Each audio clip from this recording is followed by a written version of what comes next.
Hello. Hello. Hello. Welcome to the Context Machine, episode number 629. I'm Bryan Chaffin. I didn't give you our guidelines. Oh my God, who am I?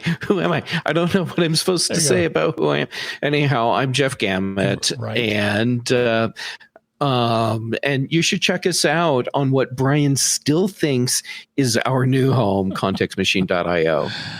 And you can use contextmachine.io to reach out to us. Or you can find us on Post and Mastodon, and we are, of course, our personal accounts are on Blue Sky and Threads.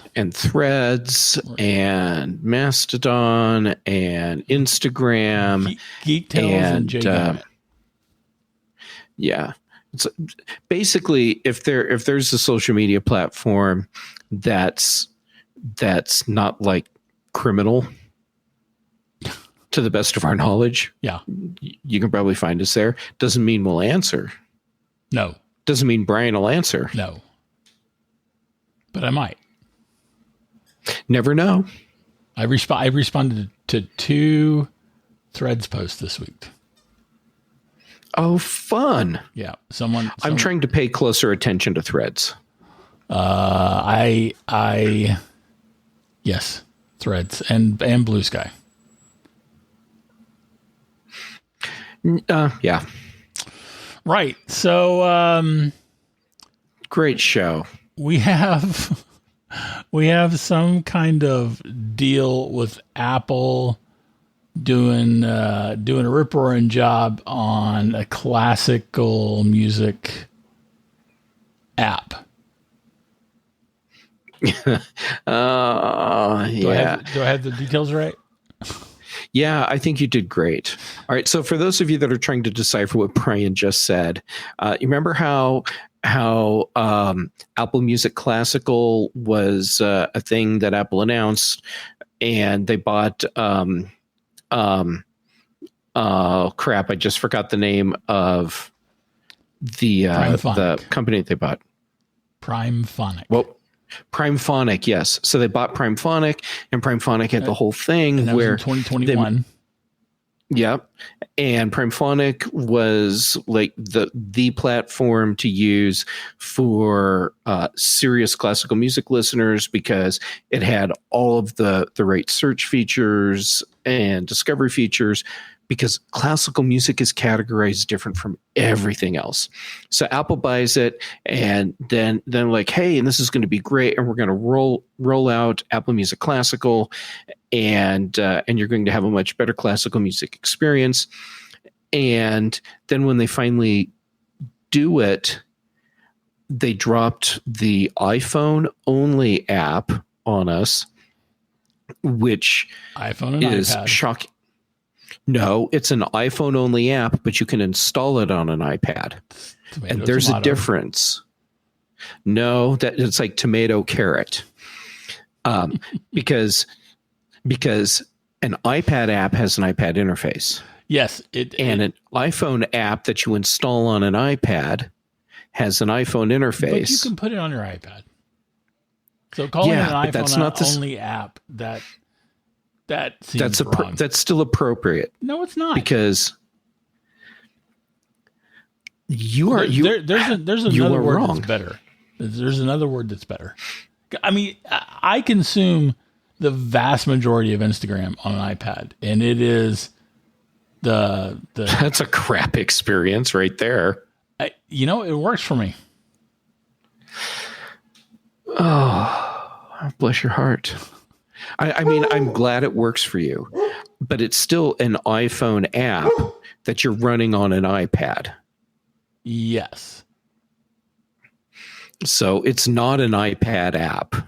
If it were an iPad app, it would have an interface that had been created to take advantage of what an iPad is. Yeah. And that's not what you have. I get that, but it's so rather than saying that it's an iPhone only app, at the very least, it would be appropriate to say it is an iPhone only app that you can install on your iPhone on your iPad.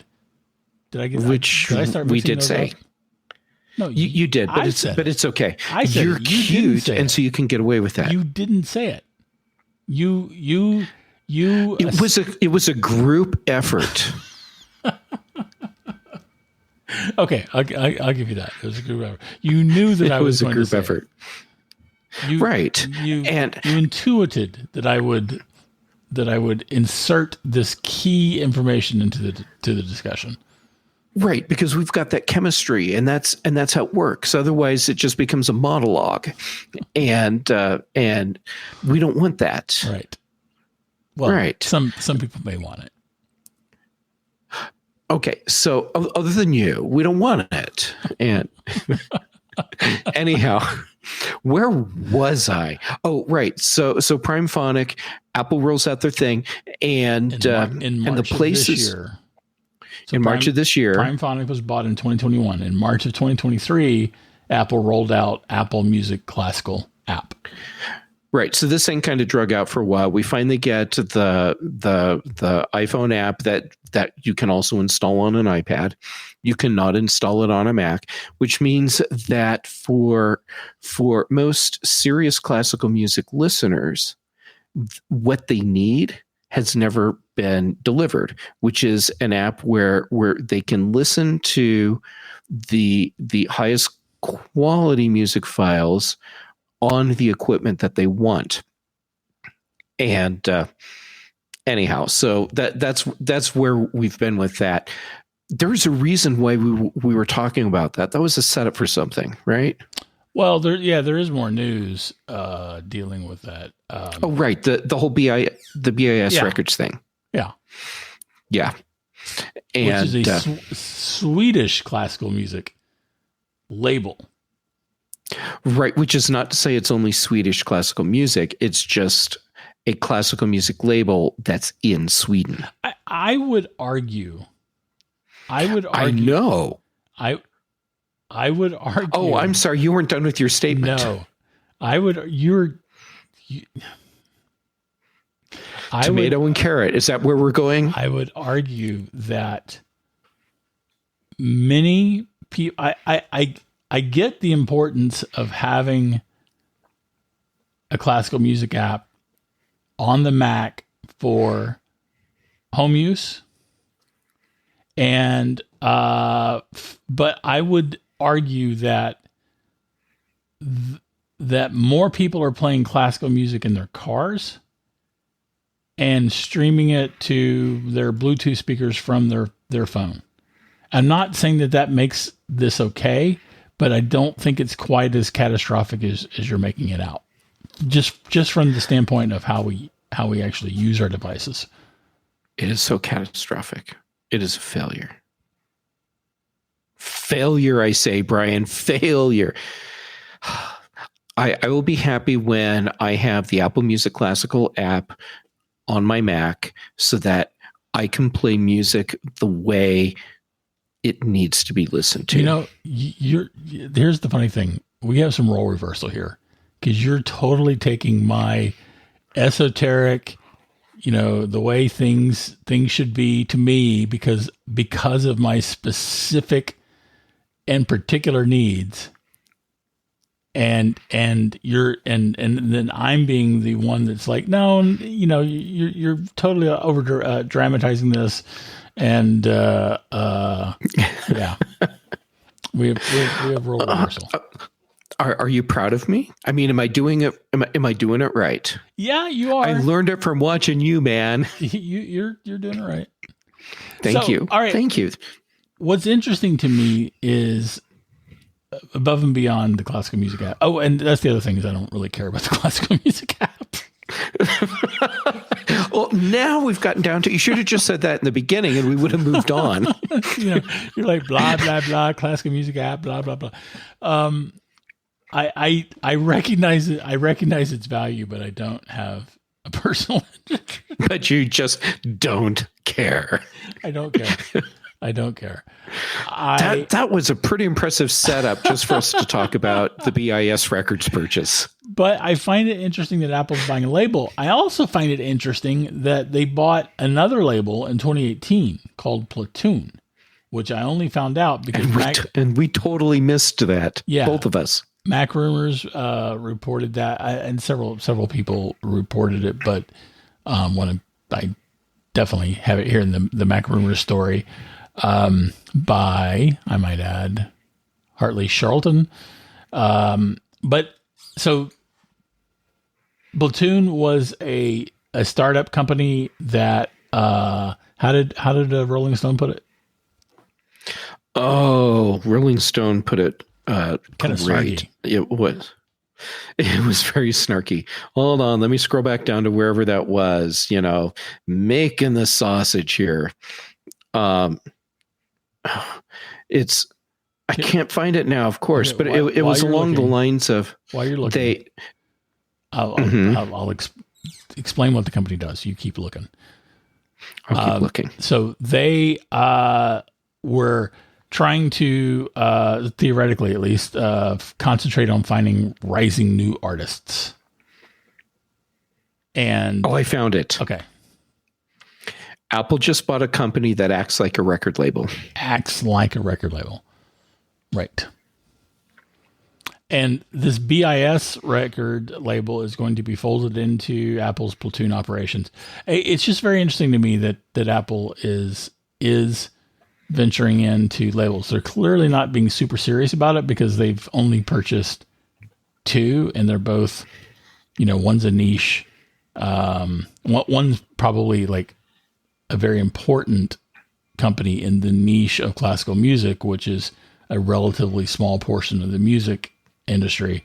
And the other label was, relatively small, and they may have even really wanted to the talent in acqui-hire. Yeah, I mean, it could be about talent. It could be about gaining better access to licensing. It could be about technology for discovery. Yeah, I really feel like Apple wanted to make sure they are getting ahead of trying to find new artists.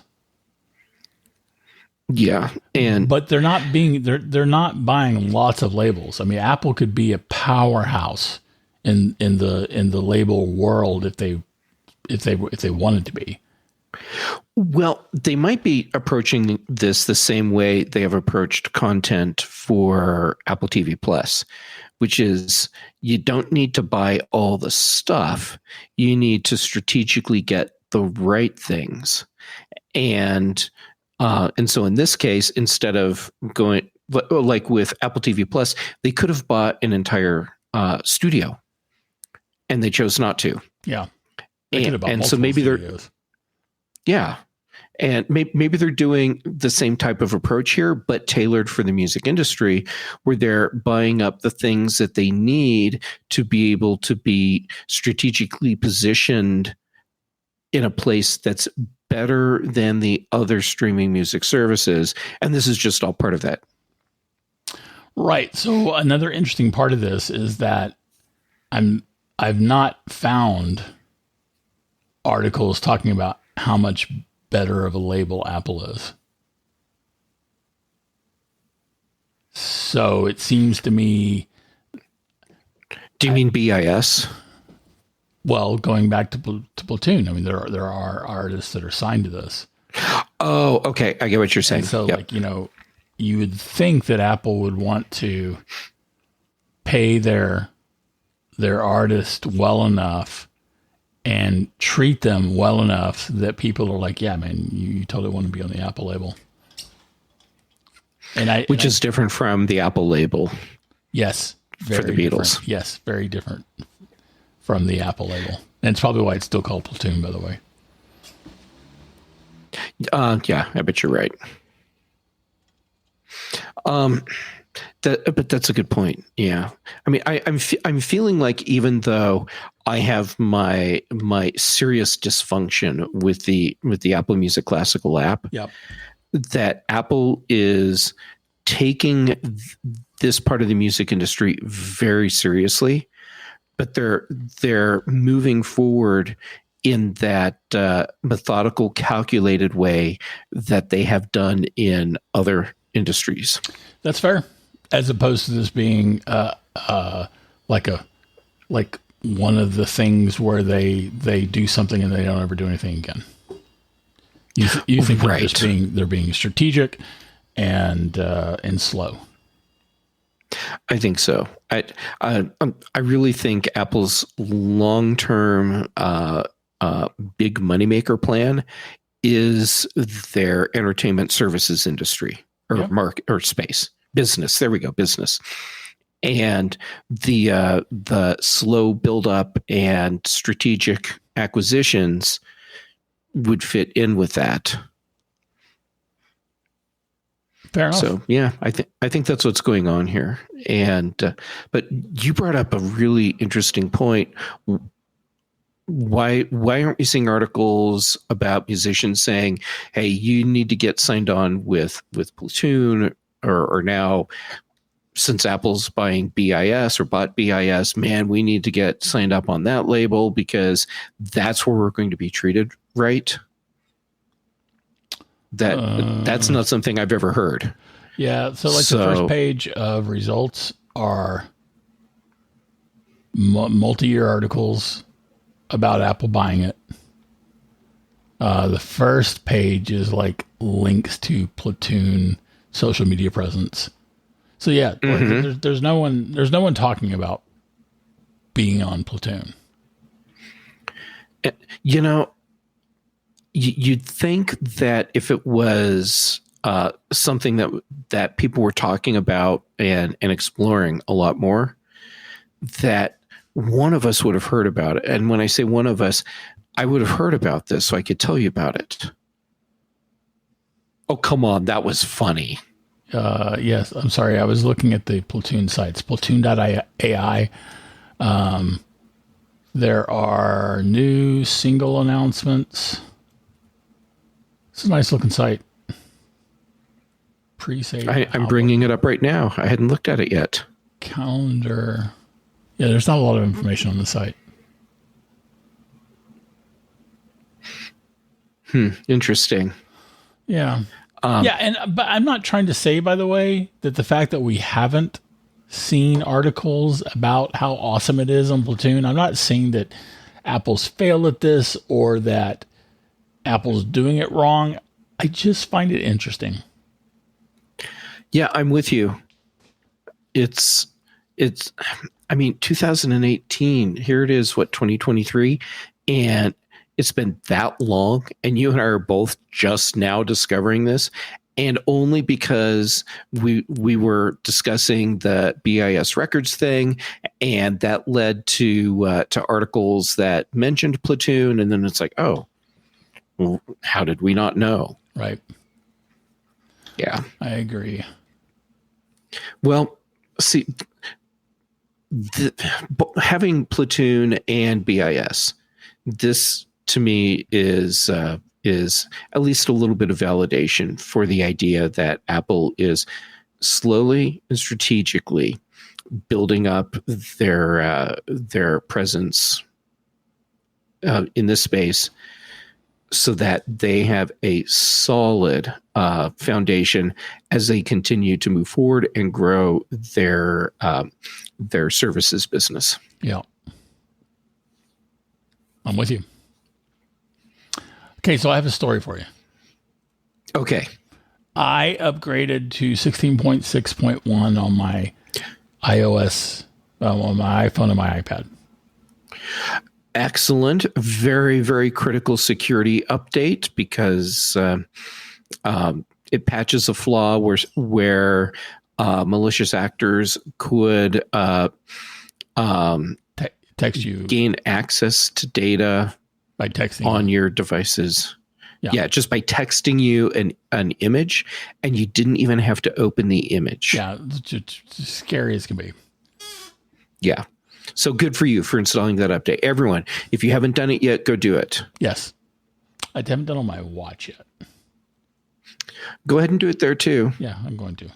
Anyway, the point is that I noticed later that day, I did this yesterday.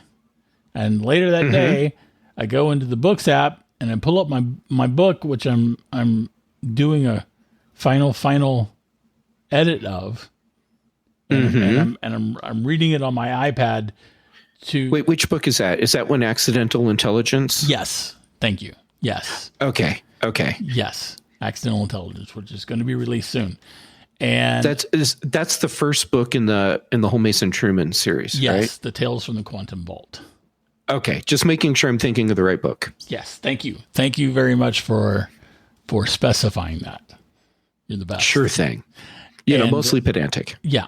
And so one of the things I found over the years is that reading on my computer screen produces different results. Editing on my computer screen produces different results from editing on my iPad in bed where I normally do all my reading.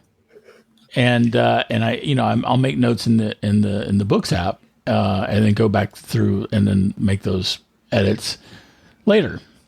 And it produces very different results. I find all kinds of things that I hadn't found when I read it. And keep in mind, this was my second time to read this book in 3 weeks, and my 40th or 50th time to read it. Period. But and you're still surprised by the ending? No, not right. No, I am not. Hopefully. Some. Anyway, the point is that the update ate my progress and my notes from the book. Wait, they're just like gone. Yeah, holy crap! Yeah, it opened up to the first page, and I was 2/3 of the way done through it, and no notes, and no notes on the version that was on my Mac, no notes on the version that was on my iPhone, and my notes are gone. And that. So, did you roll back to like a recent backup? Yes, in that no, because I didn't back up my frickin' devices before I installed this update. And that's what we're actually here to talk about. The importance of updating, of backing up, especially when you're updating. We should be backing up at least once a week if you care about the data on your devices. How about if I share with you my backup routine for my iOS devices? Sure. All right. So I do have iCloud backups happening. I get that for some people that they're not comfortable with that because maybe they don't trust that the backups will be there. They don't trust Apple having that data, whatever. It's not that I don't trust Apple having that data. It's that I don't trust the further access that malicious actors can get to it if it is on iCloud. Because that's totally fair. There's a different kind of encryption for things that are on iCloud. Let me give you an alternative, which for me is just another aspect of my overall iOS device backup. Okay. Get iMazing. By the way, people, there's no endorsement in this other than me just actually being a user that really you're likes endorsing product. it. There's no paid endorsement. There we go. There's no paid endorsement happening here. This is just a product that I use, and it has been incredibly useful for me. iMazing is Bryan, fantastic. Yes. So put iMazing on your computer, and what I did was I got an extra drive that I plugged into my computer, and it's an encrypted drive. And so I have my iMazing backups going to their own separate drive. So I've got it all stored locally on a drive that, like, if for some reason I needed to cut and run, because I live in a wildfire area, I can just grab drives and go. or if I'm going on the lam, yeah.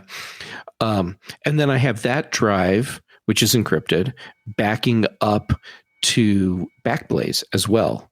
So I have my iMazing backup stored locally, and then and then an encrypted backup going offsite. Right. And you can automate with that. And so your backups can happen anytime, when you're plugged in through a cable to your computer or just over Wi-Fi. So you can have this where it's just happening all the time for you. Right now, there is a really annoying thing that's totally on Apple, where when iMazing goes to initiate its backup, I have to enter my passcode on whichever device it is. Ooh. And it's totally an Apple thing. And it's stupid. Even though it's a trusted device, I still have to do that. But even with that stupid hurdle that Apple has put in the way, I'm getting regular backups, and I can granularly restore just what I want if I lose something. Another bonus, let's say you have like a voicemail from someone or text message from someone that like a family member, where they might be gone, and those messages suddenly have a lot more value to you. Sure. iMazing, it's got all that stuff. So you can just go into your iMazing backups and pull that stuff out and have separate copies. Okay. So you can save those messages. So you should at least be doing iMazing. iMazing is amazing, and I somehow stopped using it at some point, and I should have used it I should have been doing something, because then I would have been able to restore to my backup and had my dang book notes. But I don't think that this is going to happen to everyone who updates to 6.6.1. I think this is probably some freak of, just some coincidental thing involving my device and or my settings. But it is a good reminder that we should all be backing up. Oh, absolutely. Because it's not a matter of if you lose data, it's a matter of when. Yep. And how much. Yep. And I've been really lucky, considering my lackadaisical approach to backups, that this is well, I'm only assuming this is all I lost. This is what you know about right now. Yeah. And this just happened yesterday. And you also, we have a separate lesson based on your story about backing up and about updating. Yes. Okay. So we've established that I'm pretty serious about my backups. We didn't even go into my whole Mac backup routine, which there's some people that would be like, sweet. Bob Levitas would be very proud of me. Other people would be like, seriously, what the hell? But anyhow, so I run whatever the most recent iOS beta is on one of my iPads, so that I'm aware of what's going on with the new operating systems and what's working, what's not, what get to play with features, so that when we're doing shows like this, we can talk about those things and have some idea what we're actually talking about. Right. You run the betas so that we can talk about them. Right. I thought that's what I said. But yes, thank you for clarifying that. Yes. So I have this iPad sitting here, and I've been running the developer beta of iPadOS 17 on it, doing the periodic dev beta updates. And yesterday, I realized I hadn't installed this week's developer beta update yet. I should do that, because there's a very high likelihood that this is actually going to be the final update, and this is where it'll freeze, and this will end up being the official release when that comes out at some point after Apple's September 12th media event. So I go ahead and do it. Hold on. Although, if the iPads aren't going to be updated at this media event, iPadOS also will not be released. I think you're wrong on that one. I think that Apple's going to release. Yeah, they may well. I'm just saying that it's not necessarily given that because they're going to release iOS 17, they're going to release iPadOS 17. That's true. And like last year, it was a couple months after iOS came out that iPadOS update came out. That said, I think this year they are dropping at the same time. There's enough information out there that has me thinking that this is year it's coming out. And anyhow, it doesn't matter because the big thing is I needed to get this update installed. So I start the update, and my iPad reboots, and this is like a 10.5-inch iPad Pro, so it's the last model that had the physical home button. Yep. And so it boots up, and I get this thing on the screen that says press the home button to install the update, and I do. Now it needs the passcode for my iPad, and I enter it, and it tells me it's wrong. Now, keep in mind, this is the passcode that I had entered mere minutes before so that I could start the update. And I know what passcode is on this iPad. And now it says, no, that's wrong. That's not the passcode on this iPad. And so I thought, well, maybe I misunderstood, and it's the passcode for one of the other devices. Mm-hmm. No. Mm-hmm. So it gets better or worse, depending on your perspective, because I can't even get this iPad to go into the reset mode so that I can plug it into my iPad into my Mac and do the full reset there. It's a device that is just basically stuck now at a point where it wants a passcode so it can install the update, and it's not going to happen. So here's the deal with that. I have an iPad that is currently bricked, but I will work with Apple and we'll be able to get past that. If this had been a mission critical device, I would be screwed right now. And this is exactly why I do not put beta operating systems on devices that I need to use to do my job. Right. And that was the lesson we were getting to. Yes. So I'm not freaked out about this iPad being totally borked right now. I'm just annoyed. And I'm not losing any data. I'm not losing any work. When I get this thing working again, I'll end up with a device that's been completely wiped and factory reset. There'll be nothing on it. And that's okay, because that's what a beta device is for. And I think I think it gets easier as the years go by to forget this, to think that that the beta process is going to work and everything's going to be fine, and you're just going to run, like maybe you got an iPad, an iPhone, and an iMac, and you're just going to run it on your iPad, or you're just going to run it on your phone, or maybe you're even just going to run it on your Mac. And the reality is that losing data, having the system brick, is a possibility with betas. Yeah, something can go wrong. You can have data loss. You can have a device bricked. Bryan, I blame Google for a lot of this, actually, because Google had people running like Mail. Gmail was a beta for years and years and years. And so Google had people running beta software just as a matter of course. And I think they did a lot to make people think that desensitizing beta is just okay. What? Desensitizing us. Thank you. Desensitizing us.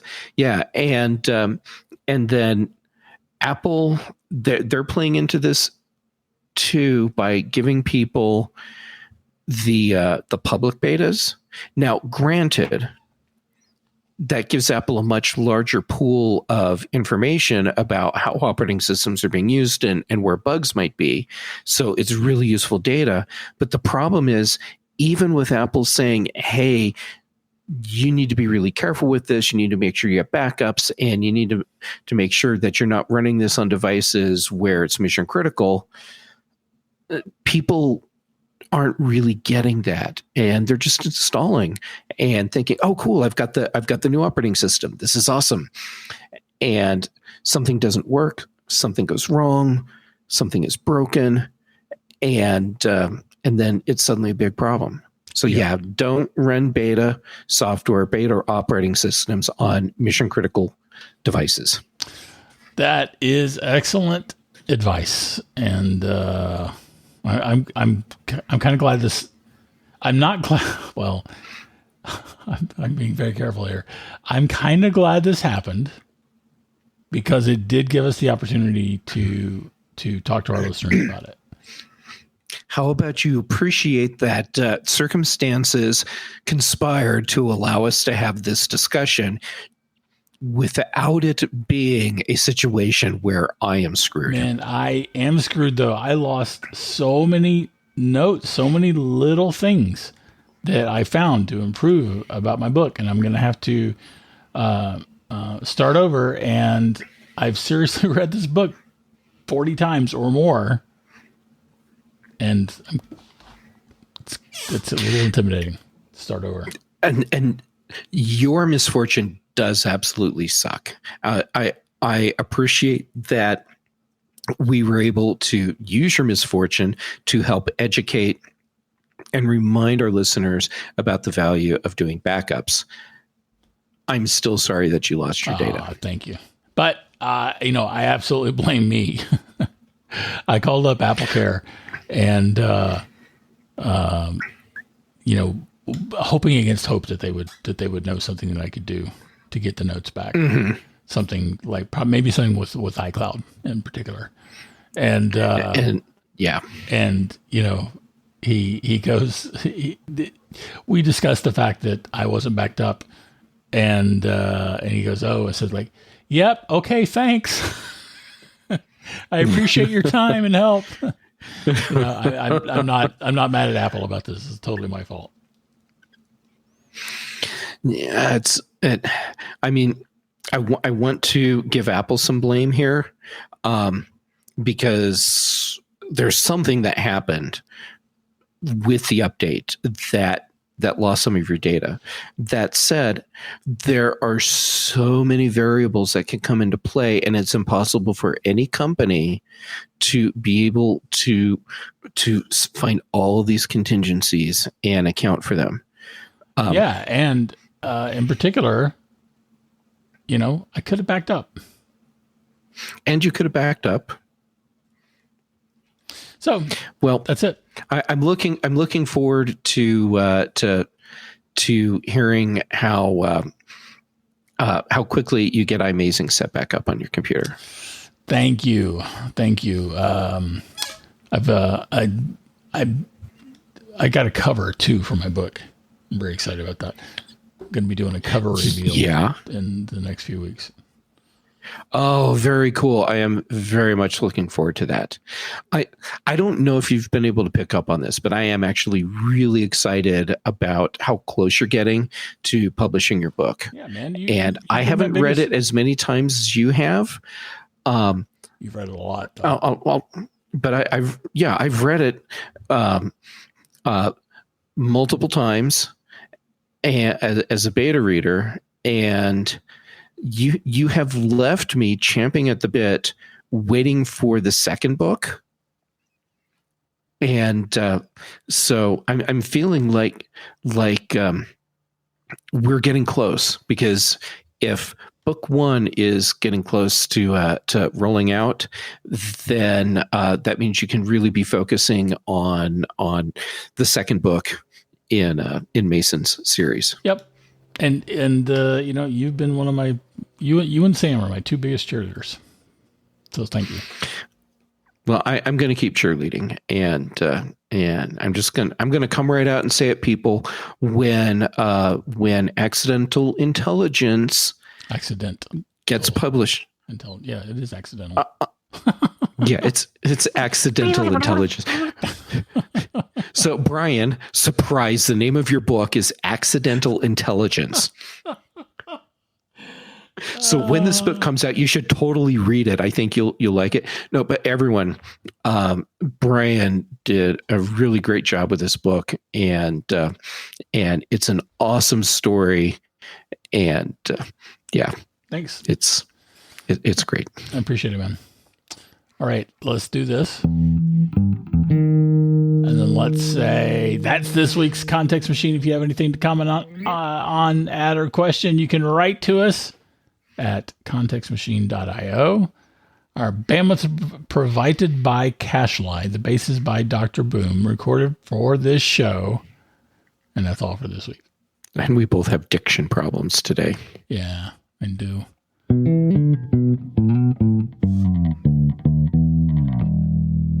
Diction. I said diction. I said diction.